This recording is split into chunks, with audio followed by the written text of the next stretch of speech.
मित्रांनो, ही माझी जी सुरुवात झाली आहे ती इथनं झाली. ही माझं पोल्ट्री शेड आहे, जे की 2011 साली मी स्टार्टला सुरुवात इथनं केली होती.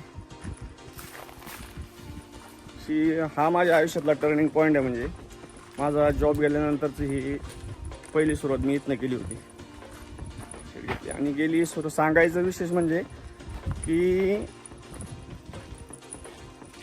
ही मी 15 वर्षापूर्वी शेड घेतली आणि ते अजूनही पण माझ्याकडे आहे.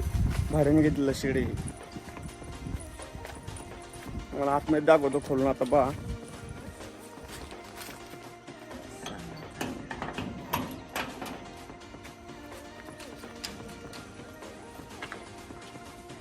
आता पक्षी वगैरे गेले याच्यामधले घेऊन साफ वगैरे केलेले सगळे शेड. आता पुढच्या आठवड्यामध्ये याच्यात पक्षी येतील आपल्याला.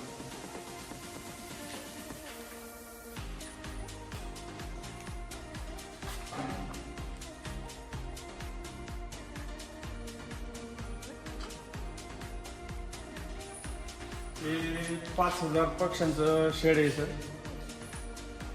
बॅक साईडला याच्या 3000 स्क्वेअर फुटाचं एक शेड आहे आपलं. असं टोटल मिळून इथं 8000 पक्ष्यांची कॅपॅसिटी आहे. मित्रांनो, तुम्ही जर नवीन शेडची सुरुवात करत असाल तर तुम्हाला त्याच्याबद्दल माहिती आहे का? शेड कसा हवा आहे आपल्याला, त्याची दिशा कुठची हवी, त्यासाठी तुम्हाला दाखवते. पाहिजे शेड आपलं असं आहे, त्याची दिशा लांबी आहे, याची ही लांबी पूर्व पश्चिम पाहिजे आणि रुंदी ही दक्षिण उत्तर पाहिजे आपल्याला. त्याने काय होतं, व्हेंटिलेशनसाठी त्याचा फायदा होतो आपल्याला. आणि पोल्ट्री क्षेत्रामध्ये पक्ष्यांसाठी म्हणजे व्हेंटिलेशन हा मोठा रोल आहे याच्यामध्ये. व्हेंटिलेशनवरती सर्व काही डिपेंड आहे याच्यामध्ये.